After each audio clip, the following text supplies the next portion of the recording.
আচ্ছা আপনি আমাকে বলবেন প্লিজ, মানে শাপলা টুসিটা কোন দিকে? শাপলা টুসি এই কোয়ার্টারে না, আপনি ভুল কোয়ার্টারে আসছেন। কিন্তু লোকজন তো ওইদিকে বললো যে মানে শুনেন, এই এলাকার লোকজন কিন্তু সব পাগল, সারাদিন ভুলভাল বকাবকি করে। এইসব কানকাটা লোকজনের কথা কান দিতেন। কান কাটা লোকজন মানে?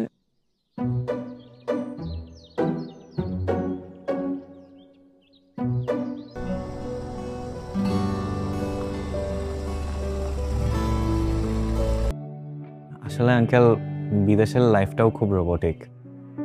সময় বের করে এদিক সেদিক আসলে যাওয়া যায় না।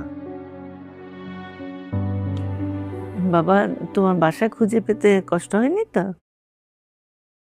না আন্টি, ওই জিজ্ঞেস টিজ্ঞেস করে চলে এসেছি। আচ্ছা আচ্ছা।